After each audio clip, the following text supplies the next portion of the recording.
Hmm.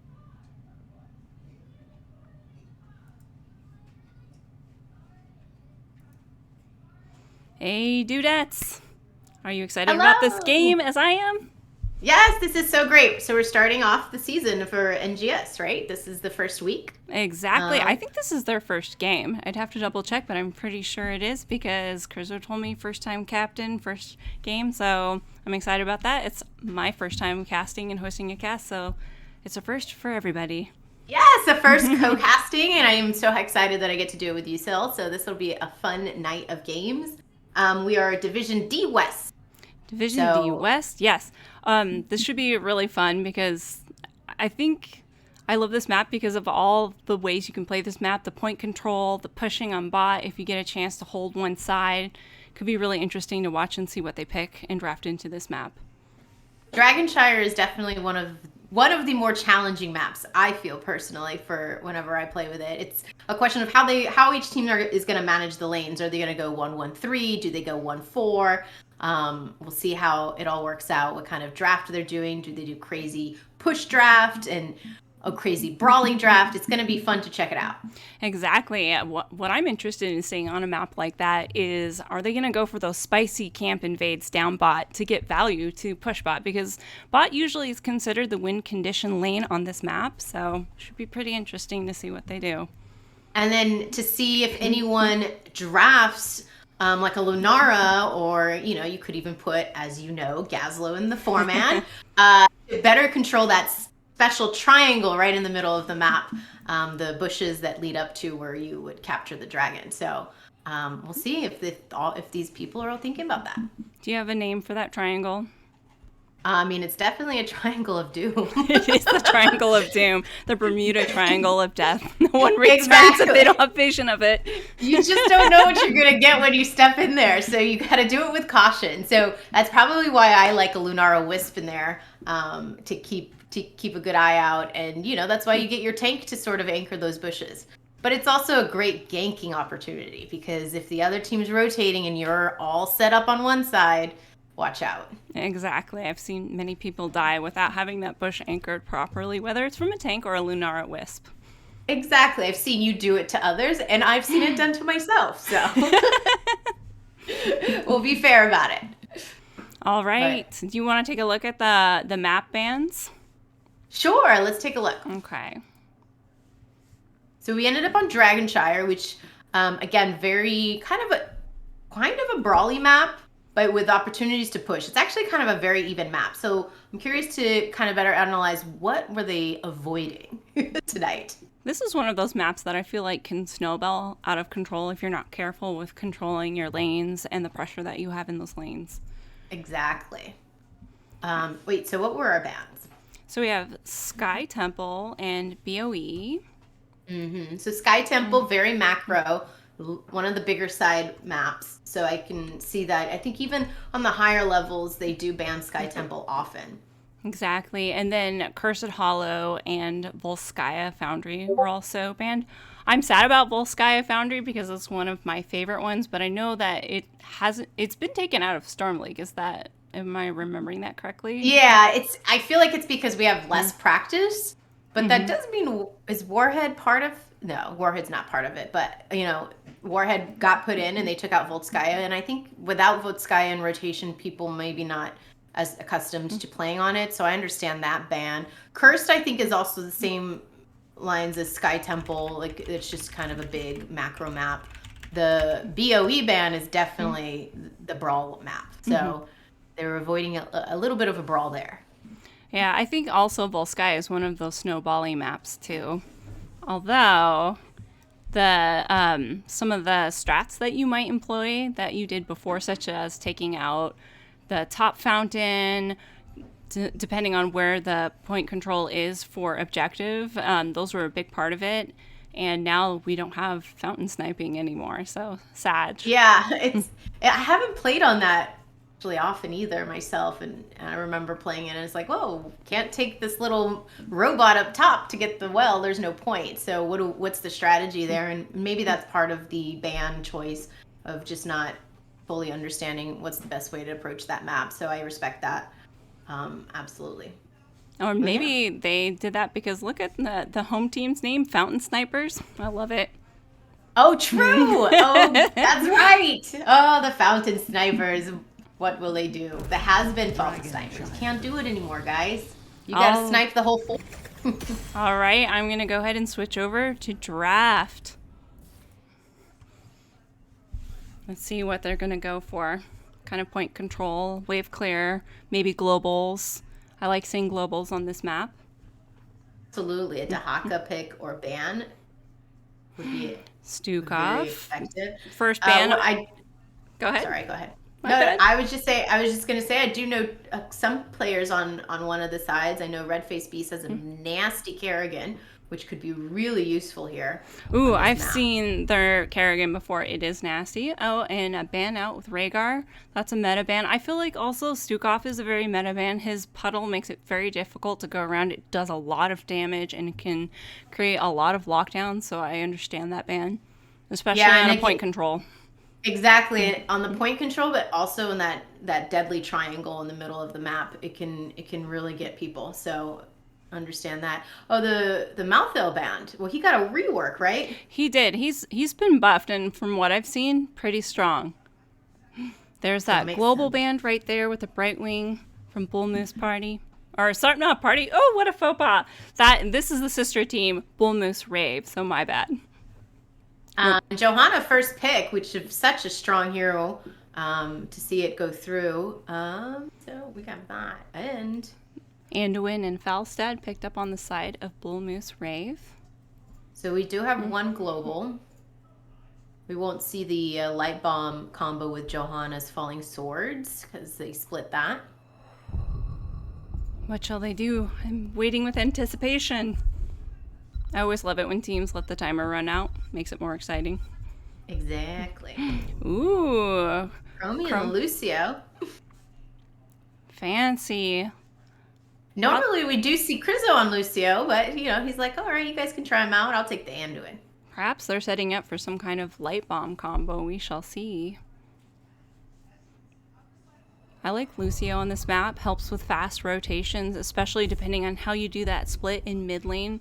To bot lane, like you said, we could do 1-1-3. I don't prefer that, but some teams do like doing it like that. With a Lucio riding around in that triangle of death, could be very useful.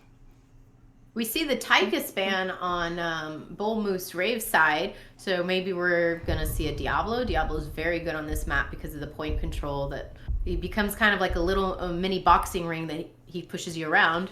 And they say no Diablo on the side of Fountain Snipers. Nope, not going there. My wish did not come through. Ooh, ETC and Imperius picked up on the side of Bull Moose Rave. This is a lot of lockdown. Yeah, the ETC actually works great still because they took out the pesky Tychus that would really bother him. The Imperius is interesting because he's not as strong in lane. I think until maybe level 7 if he takes that swipe talent. But again, like you said, a lot of lockdown in the fights. The cleave could be very valuable, but they also have a Falstad that can fly top and help him out in top lane. And then we get on Fountain Snipers, they're picking up Vala and Leoric to round out their 5. Very good. I actually kind of like their draft. It looks pretty strong to me. Yeah, Leo will have that ability to double soak very easily. I think much easier than Imperius, which means that Bull Moose Rave will have to be making sure that they rotate in that mid lane to pick up that soak. And I think Leoric actually handles the lane pretty well with Imperius. You just gotta dodge. Let's go. I love seeing this. I think we're seeing a 4-man Imperius. Yeah, I'm very excited about this with 2 globals on the side of Bull Moose Rave. Very fun. Thank you, Odd Thought. We're very excited to be casting this game tonight. This is a really exciting choice by the Bull Moose Rave. Like, I'm excited to see Dahaka being able to just burrow in and be part of that 5-man while Leoric's trying to make his way, maybe racing his way down to the bottom. We'll see. It's going to be some interesting fights if they communicate it well. All right. Oh, and then let's talk about the portrait synergy.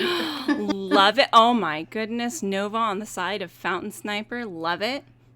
They have their own sniper in their synergy, and then we have the Fountain, I guess, on the side of Bull Moose Rave. They're like, here's our Fountain, come snipe it. Love it. All right. Let's go ahead. Oh. How about I'll do the blue side? We have Limpico over here on the Johanna, Rusty on the Lucio, Meding on the Vala, and we have Silver Jackal on the Chromie and Mosley on that Leoric. Let's take a look over at the red side. Take it away, Duudettes. Yeah, on Bull Moose Rave, we have their Captain Crizzo on the Anduin, Red Face Beast tanking on the ETC, Azo on Falstad, Emsky on the Imperious, probably in the format, and then Dahaka is played by Dan Solo 56. Take a look at those talents that they've picked up in this initial brawl right here. The side of Fountain Snipers really does want to brawl. Follow electing to go for that Q build. Oh no, Mosley goes down. 20-second mark.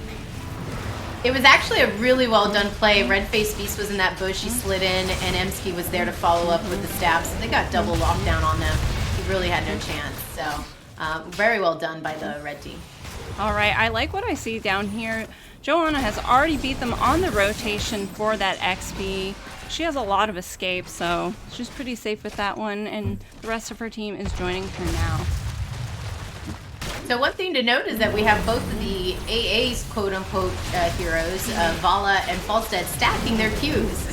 So big slide from Red Face Beast onto that, into an Imperious stab onto Limpico, but Johanna is able to escape. Chromie just dumping damage on the back with her W. Yeah, it's very hard to get that Johanna. You guys got to put a lot into it. She's a tough lady. I apologize for any jerky camera movements. 'Tis my first time. Chat, be kind. So we have Fountain Snipers trying to do their camp, but the red team rotated on it. The Bulls was Rave. And Johanna goes down. A very successful invade there. Yeah, what really helped and really clinched it was the Dahaka came in. He is missing Soak Top, and Mosley is able to capture the top shrine, but he's going to make his way back up there. All right, Bull Moose Rave taking point on bot. We have those Chromie time traps in there for vision. That's actually a really useful talent, just so that they have vision. That bush can be very dangerous for squishies like Vala and for the Chromie. So we have the blue team channeling both points. Falstad trying to get their camp while the channel's going on. Even if they got it this low of a level, it wouldn't be that strong of a dragon at 4. So I don't mind them not rushing to cap. And this strat that Bull Moose Rave has over here, picking up that camp again. They've gotten 2 camps. They've got almost a half level lead in XP. And they actually don't have anyone going up to really try to channel this. Because we have the Fountain Snipers really trying to clear the Giants' bottom lane. Leoric's trying to secure top. So he's brawling it out in the ring with Dahaka. Oh, a 3-man stun by Red Face Beast. Very nice slide indeed. Pushes Fountain Snipers right out of the shrine so they can secure the bottom one. Let's see. Already 25 stacks on that. Ooh, and Limpico goes down. It's just really tough for the snipers bottom lane because their only front line is Johanna, and there's 2 beefy guys that they have to sort of poke down, and both of them can, just at the click of a button stun their team. So, I'm not envious of the situation they're in. I like seeing that they're taking this advantage to really push structures down here bot. We see Chromie getting mid-soak there. This could turn... Oh, sorry, go ahead. No, I was going to say, if anything, at least the ball is stacking her Qs. Exactly. You get them, girl. On the side of Fountain Snipers, they have 2 characters who are stacking. Chromie not quite stacked yet with her Ws. And Vala, she's doing quite well. 15 stacks right now at level 6. Pretty good.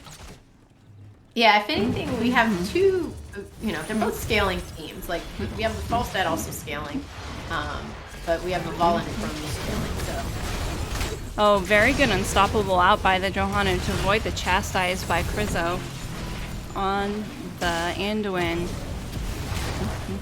Well, as a Johanna expert, I'm going to ask you, what do you think about the Subdue pick at level 4? This is an interesting pick. I think it's valuable for squishies if she can get that. I mean, it still does a slow with it. It's not the talent that I prefer when I play Johanna, but I think it can work. There's a lot of different ways of playing Johanna. I think this is a perfectly valid way of doing it. He's getting super chunked. The poke power of the Chromie is something to be reckoned with. Oh, and big Q out by Emsky, and the Vala Maiding goes down. Yeah, probably stepped up a little too far. Again, that's the advantage. The Chromie gets to poke from far. Maybe the Vala not so much. She paid the price.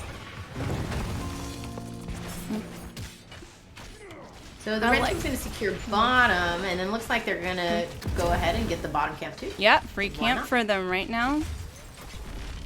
Vala's making her way back. Leoric and Dahaka just kind of trading.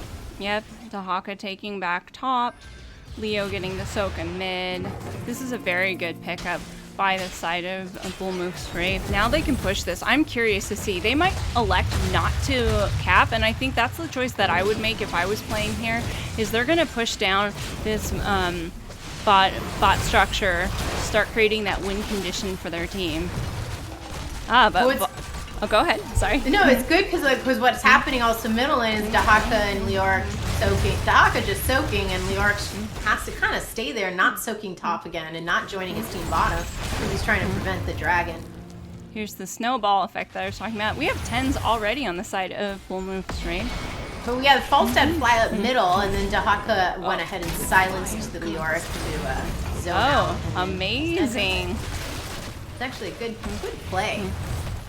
Take a look. Again. Dragon is going to go ahead and go mid immediately. Falstad in it.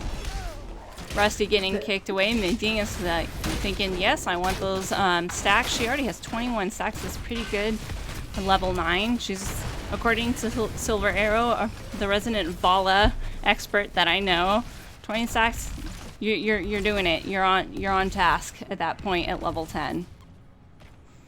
Dragon going bot, looking to get a little bit of extra damage on that bot structure. So we have the blue team, Fountain Snipers, out with their level 10s. High five. We got Falling Sword and Rain of Vengeance from Vala. We are holding on to his, but I do expect it to be in 2. Because I think you can get a lot of value from that. We do have the threat of Mosh on the red team side, Rave. Oh, look at this time loop going out, but the Falstad gusts away and they aren't able to follow up on that CC. Great defensive use of the gust. Medine getting caught out and finished off by the ETC. Oh my goodness, I didn't notice this, but if you kind of look on the mini-map, you can see they got, the Dahaka player on the side of Bullmove's Rave managed to get down half of that structure. It's pretty good while the dragon had been going on. Very nice. I know. You are so excited to see that, Silver Arrow, aren't you? Silver Arrow loves time loop on Chromie. It's his favorite thing to see. Over here, we're getting camp picked up on the side of Bullmove's Rave. They're going to go for both of them, actually. We're going to look at our Bruisers camp for the first time today. Actually, both teams working away at it. Very nice. Oh, ETC probably looking for another possibility of a slide from the bush. I think also just checking because they can't see where the Vala and up here, they can't see them in lane, and so he was anchoring bush to see if he could catch them in rotation. It won't be long before the shrine. Which is exactly what he's doing right here. He's harassing them and making it difficult for them to do that. Very good anchoring on the part of Redface Beast. I think Redface said that this is my Dorito, nobody else can get in it. I like that. My Dorito of death. Over here taking camp. Johanna trying to zone off on the side. And Chromie's, again, with her poke, just Yeah, doing a fantastic job at just clearing the wave. So she really is, and fully stacked But now. will it be you? Very nice. we saw the guys at the top just kind of trade, just taking a peek over there, what they were up to. Traded camps. Still just kind of brawling in the middle. Keep it up, guys. We'll see you late You got game. this, off laners. We'll see you late game. We have When you- 13s on both sides now. It's a big power spike for Oh, a lot of teams. Wow, Oh, what a an big mosh. amazing mosh. But In- Johanna! Wow. We're seeing lots of ults. Lots of ults. Lots of Can't ults even coming keep out. track. Whoa, big time stop disengage by Silver Jackal. Well, so we had an amazing slide by Red Face beat 3 of the opposing team's members, but then but he missed Johanna. So when he launched into his mosh, Johanna cleansed everyone with falling swords, and that just led to nothing happening. It's such a powerful ulti for disengage, and they have a really hard engage with that light bomb and the mosh. So it was a good use of everyone's ults, to be honest. It was actually exactly what it's used for. Very exciting engage. We have Dahaka trying to take mid up here. I'm gonna go ahead and do that. He got zoned out by Mosley there, so well played on the side of Fountain Sniper. And I think, again, what we're actually seeing here during the capture of this next dragon is Bullmoose really using their globals to their advantage. Falstad flying up top, recapturing top while the Hawk was trying to get it. So Yeah, both teams doing amazing. but really showing the power of global heroes on this map. Yeah, and look at, I don't know if you can see that right here on the mini map, they're getting more pressure here on this mid keep. Oh yeah, minions are taking it away. Big slide by Red Face Beast. Oh, disengage with the Vala Rain of Vengeance, and they're out. And Johanna Unstoppables just in time to avoid the light bomb stun. Oh, big stun by Meiding. Red Face Beast is time loop, and back he goes into the blue team. Nice pull by Krizzo. Whoa, big fight going on here. Will they secure another kill? Izo wanting blood, trying to go in and try to get a little bit more damage on the Vala, but she gets out. Gonna full back and reset. The Lucio did fall again. Beautiful gust by Izo, putting like the 3 backline up into the corner. Just unfortunately, I think the Falstad put him up in the corner. Just not enough damage to do anything else. And Johanna poking them away, but they did end up with the Lucio, which means they'll also get the bottom camp. Yep, exactly. So that's free camp for them. Red Face Beast zoning them out, but boy, he is taking a lot of damage, and oh my goodness, what a sidestep! And Johanna wants blood with falling sword, but just misses, and Red Face Beast gets out safely. Wow, I actually thought that could have gone very badly for Johanna, but then I remembered it's Johanna. She hits D and she walks out. Exactly. So. She's so strong. Once she gets her 16, she's going to have even more sustain.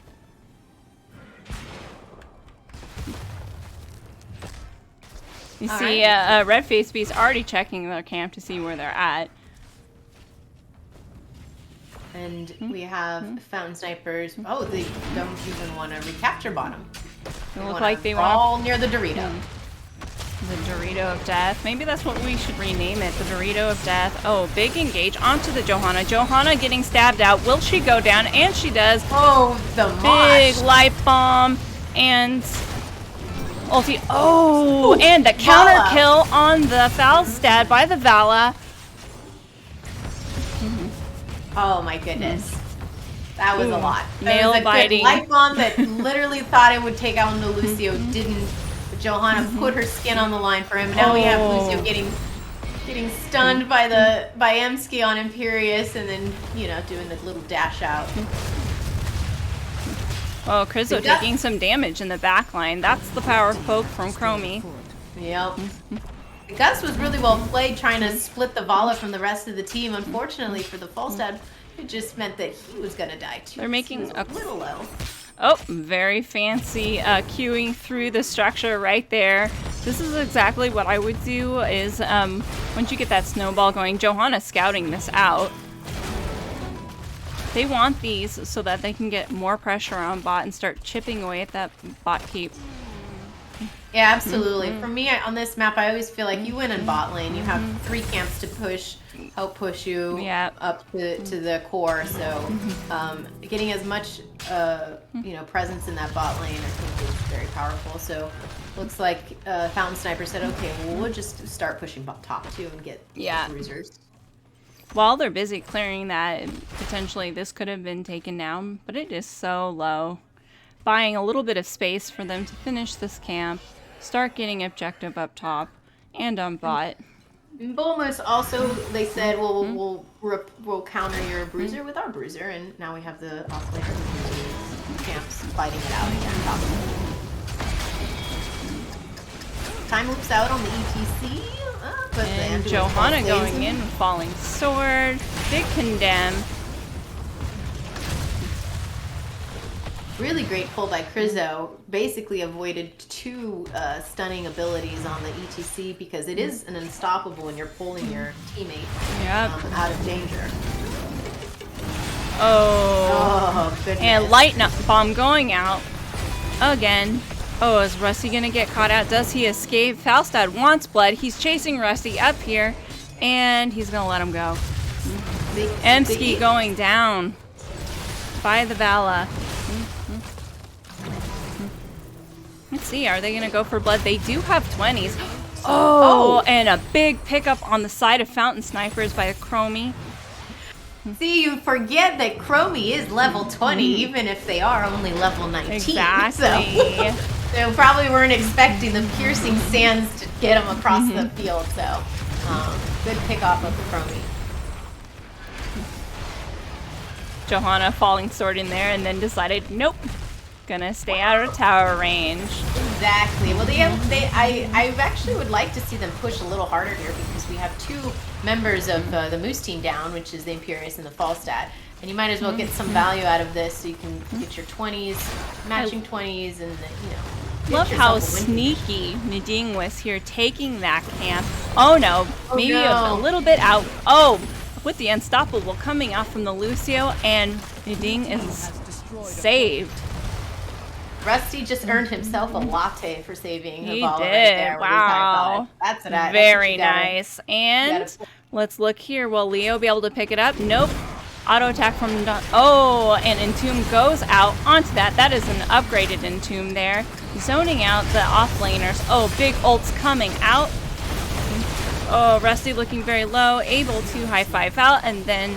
Leoric is capping in the middle of this Wow. fight. They just let it happen. Beautiful. Beautifully done by him.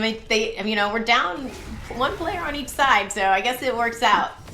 This level 20 spike is huge for the side of Fountain Snipers. We have silence on that Entomb, and I have to say that Johanna's Falling Sword 20 upgrade is so strong.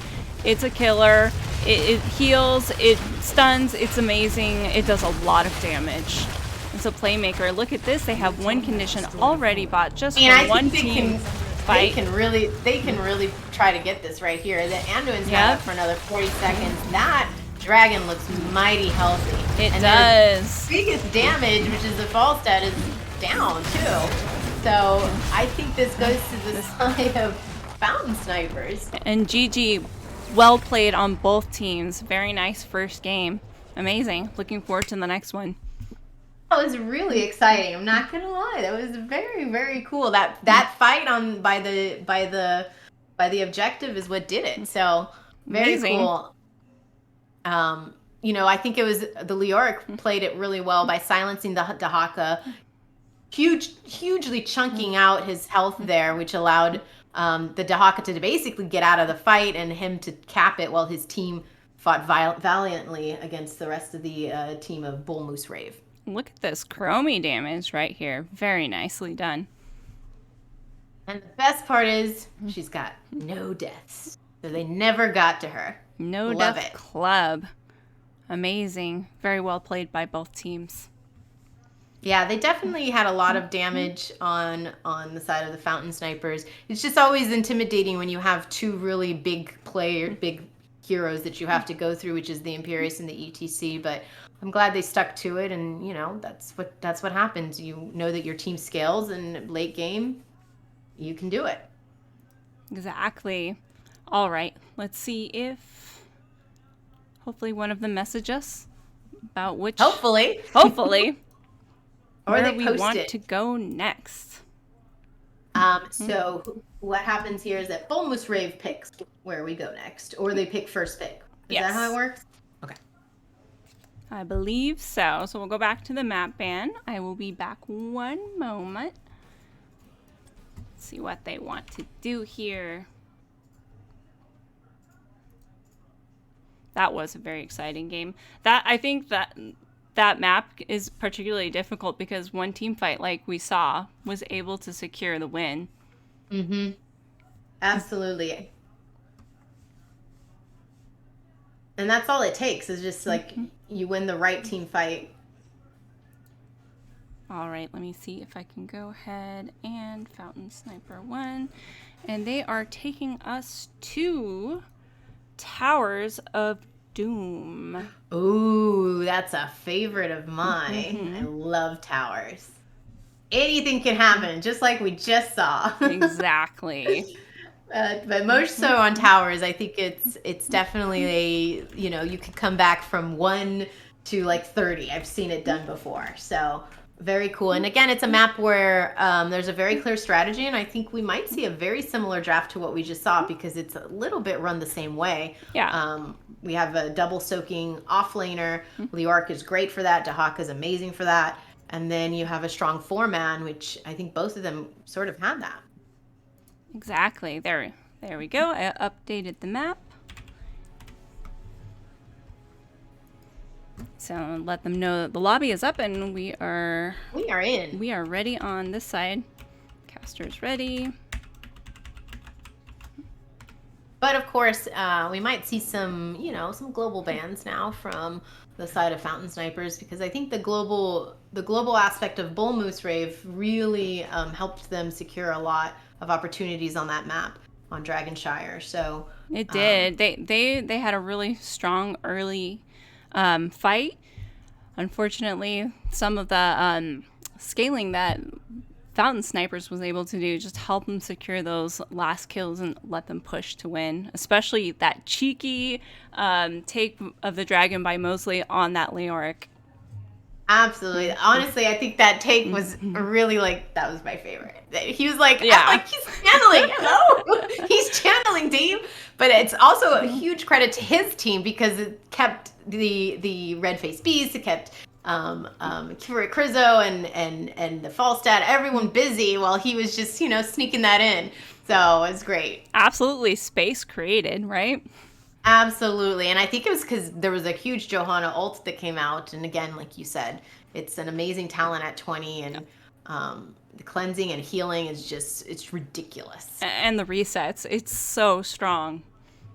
I am still crossing my fingers and hoping that we do get to see Mr. Red-Faced Beast on a Kerrigan. Hello? Ooh, I don't know. That would be spicy. I always love seeing those melee characters come into play. They never get enough play. Let's go. I want to see it. All right. Looks like they're almost ready to go into the draft.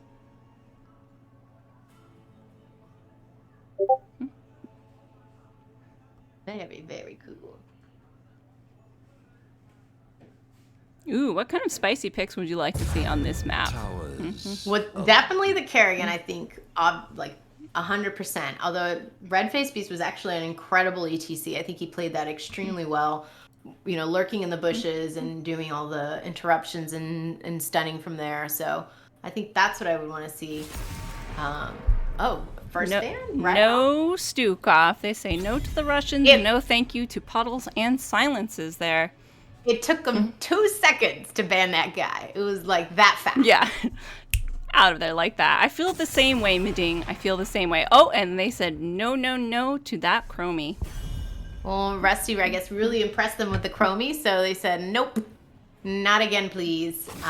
Chromie, really great poke on this map in particular.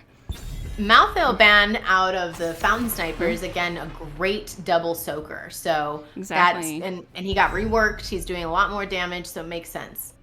Yeah, no pale horse for anybody in this game. Exactly. What shall they pick? And then we saw the puppers getting banned, Rhaegar on the side of Bull Moose Rave. Nobody likes the Woofy anymore. He is kind of a party pooper with his totems. It is very difficult to play around those if you don't have a way of clearing them quickly. And then he bites you and you're like, dude, get off me. Johanna picked up again on the side of Fountain Snipers.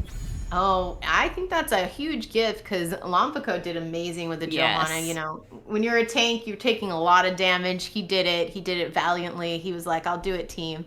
And then he got out many times.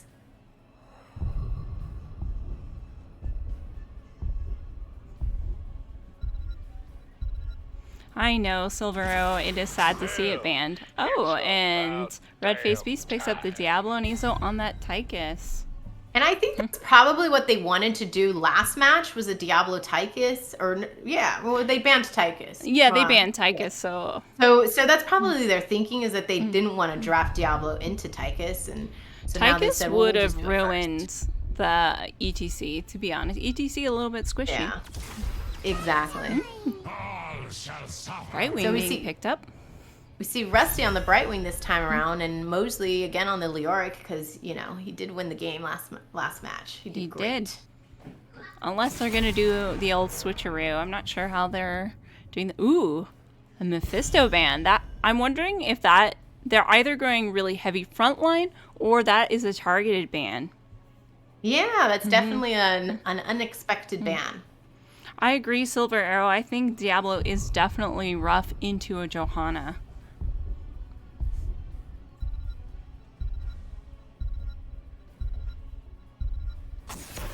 And no Anduin for you, Krizo, this game. Sorry. All right. So we took out the light bomb opportunities of a Diablo charge and also the saving opportunities that we had last game that Krizo was able to pull off with the Anduin pull off the table. So maybe Krizo goes Lucio? Maybe, yeah. Maybe on his Lucio. I always love seeing Krizo on that Lucio.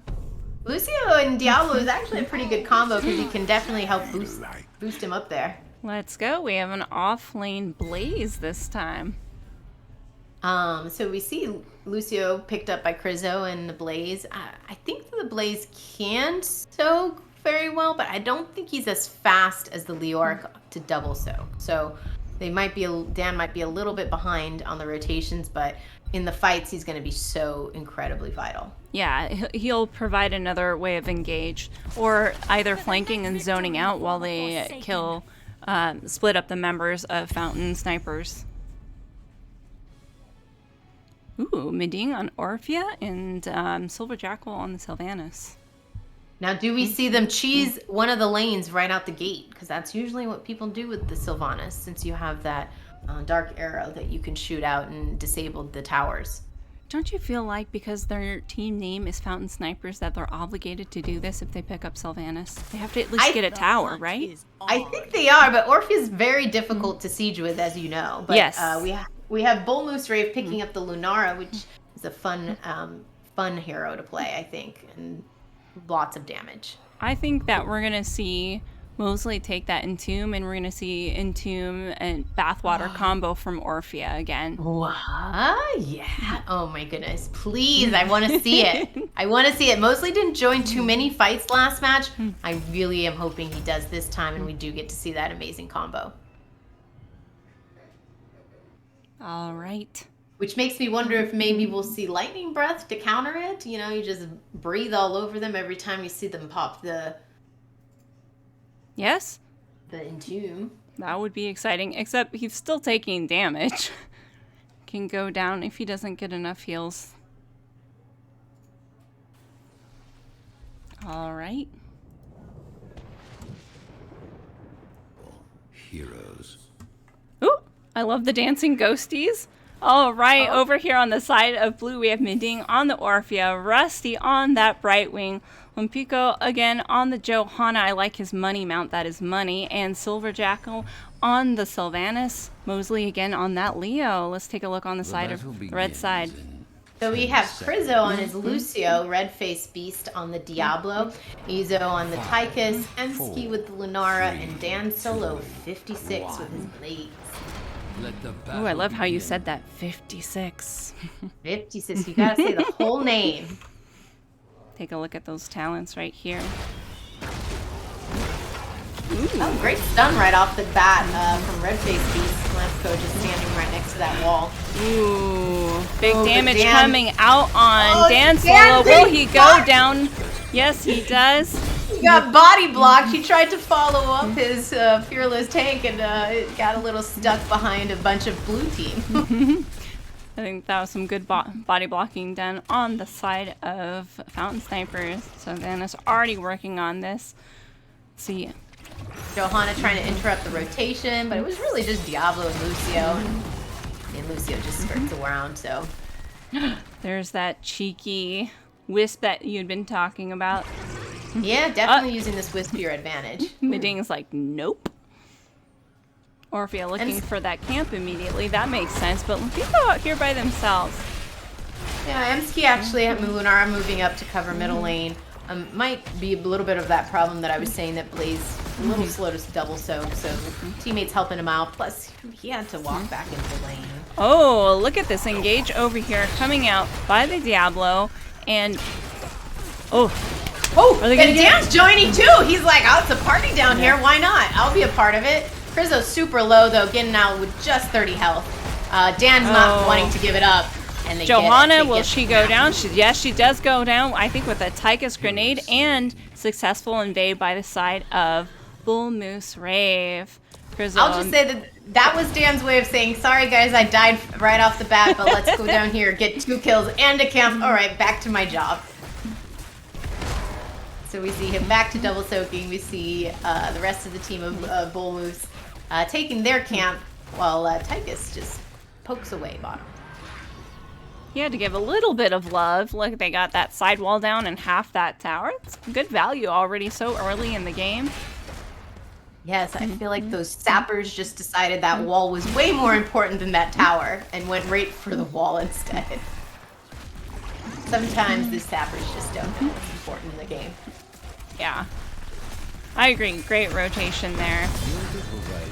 That's one thing on this map is if your double soaker can time that rotation and be there for those camp steals, super valuable for getting XP lead.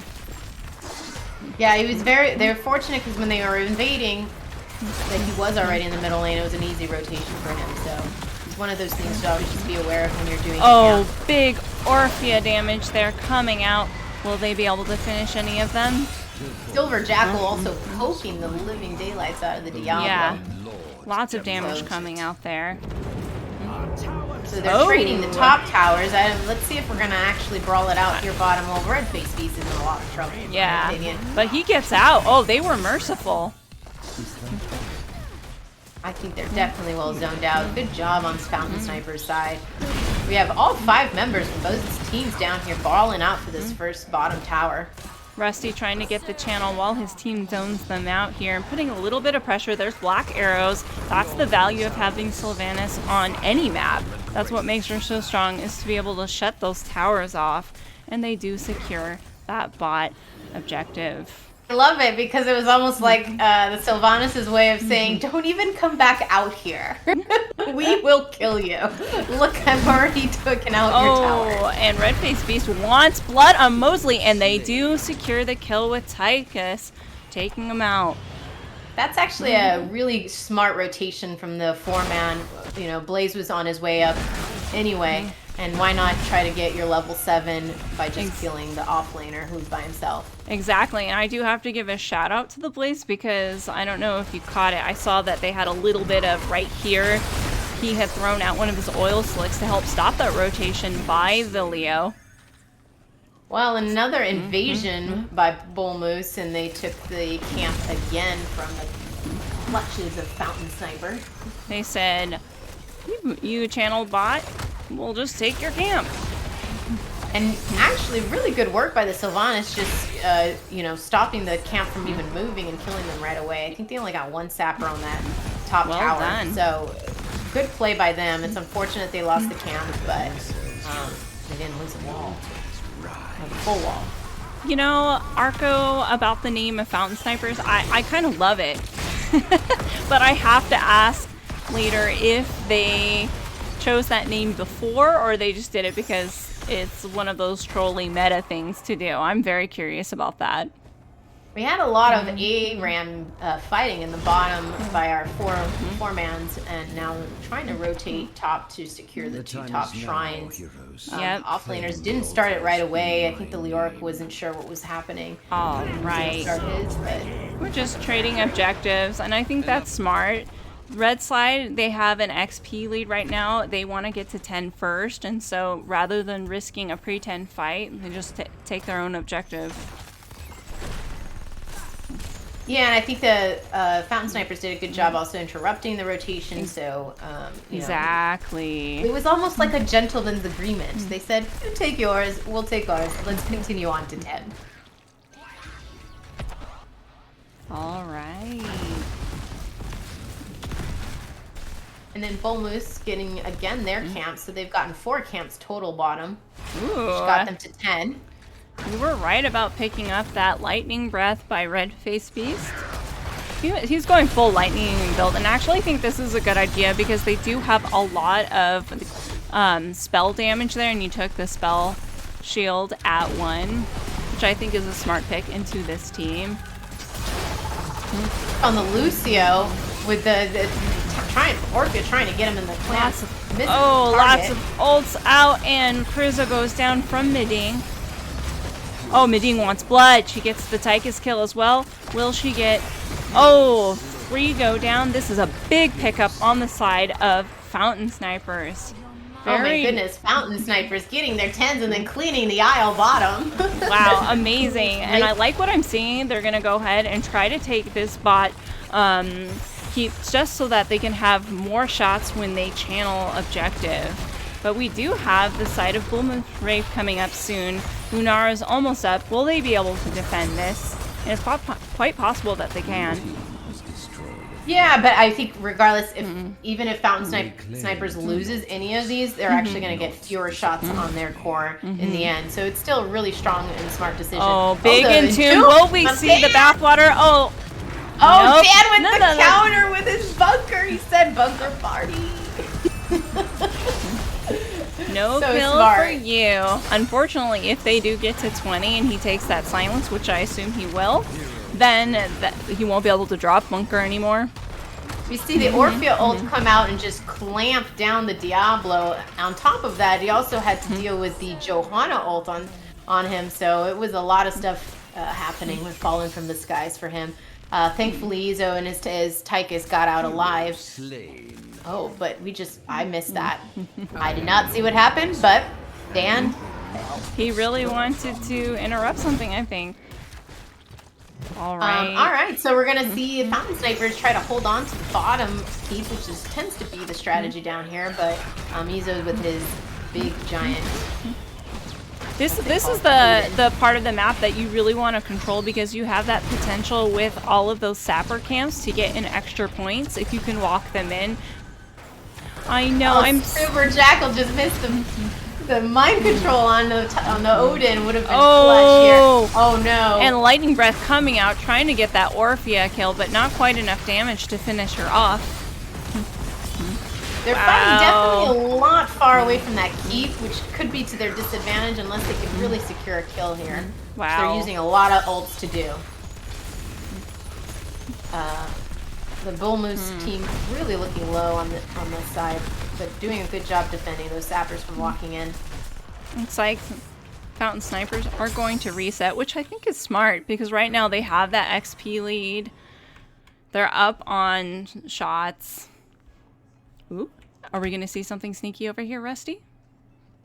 He's wanting to invade this. Mosley's coming down, but you know they do have this wisp come out. I would be nervous. Yeah, this is very nerve-wracking. It's an interesting tight quarters if Mosley throws out an Entomb and be clutch. And you can see Dan Solo rotating down here, knowing that there's going to be a big fight. We did see the mind control from Sylvanas miss target, so that's on cooldown at the moment. The Entomb does go out. Oh, bunker time comes out again. Mosley just really wants that camp while his teammates are getting chunked. Whoa, big pickup on the side of Fountain Snipers. Not his teammates. the other teammates. Sorry. Oh, and Mosley. Meeting. Wow, full team wipe on the side of Bull Moose Rave. Let's see what our Fountain Snipers do with this. They're going to take bot, possibly try to... Ooh, they're going to... Unfortunately, won't be able to get those extra points in, but they do secure bot lane again. And then they can cap now with 5 shots onto the core of the Bull Moose Rave. Yeah, Really great job by the Orphea player, just cleaning everything up. I would fear this person on Orphea. I mean, she was on point with that crushing jaw. You see Johanna already here, making sure that they keep control of this bot lane so that they can get as many points as possible. Leo taking top camp. You see Dan solo in mid, trying to catch up in XP. They do have 16s on the side of Fountain Snipers, so this will be hard for them to even engage right here, and it's not advisable to engage when you're that far down on a talent. You see Mind Control again go out.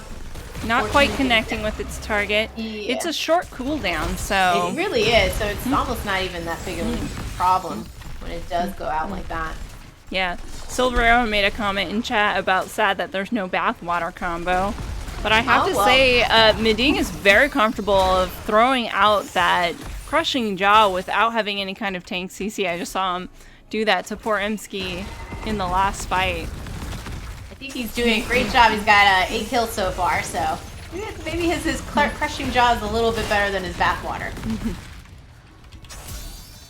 Maybe he just doesn't like dirty bathwater. Maybe he doesn't. He likes the lavender bath. He likes to kill them softly, crushing them. Yes, because that sounds way more humane.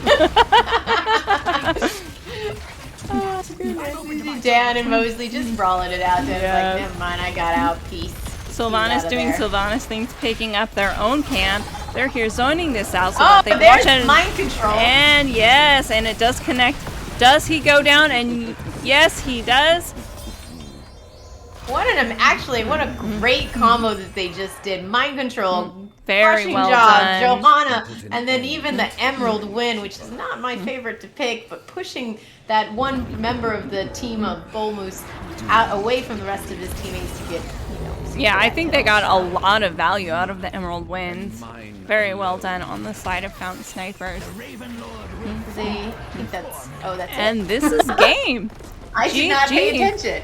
I was like, this is going pretty exciting. I love it. Very nice.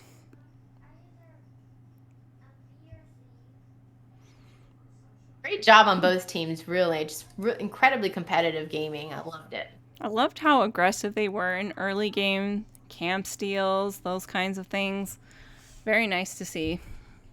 Absolutely. I think Bull Moose Rave has such a great aggressive mentality of invading those camps and preventing Fountain Snipers from really getting any value from it. But I guess in the end, it was just Meding on that Orphea, just clamping everyone down, crushing everyone's dreams. So exactly. Great job by him. Well Absolutely done. Great job. Now, my question is the next game, are we going to see a Johanna ban? Because Johanna nullifies... Do they play 3 or is it a best out of 3? Oh, it's best out of 2? Oh my goodness, you're right. I'm thinking GGS where we're best of 5. Oh yeah, so I guess Fountain Snipers wins the first of the night. Yeah. Of the first of their season. So good for them. Okay, I should update the score. Yeah, I think they really did show that Narco. What I really like about Fountain Snipers is that I think they're very patient. They understand what they're capable of later game. You saw they just wiped the entire Bull Moose Rave as soon as they got their 10s. They knew how to use it. They knew what they wanted to do with those combos. So very smart team. Great play, great synergy. Shall we see if we can get an interview? Yeah, why not?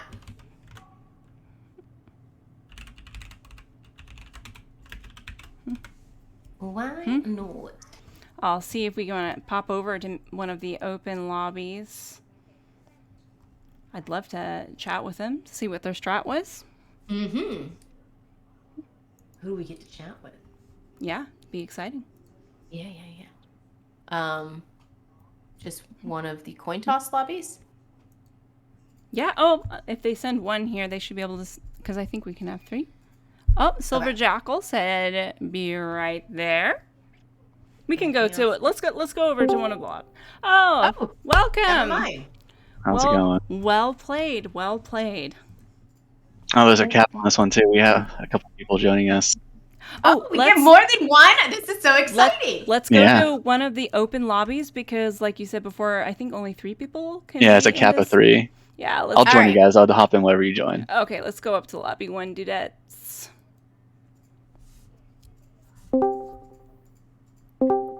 All right, let me bug him now.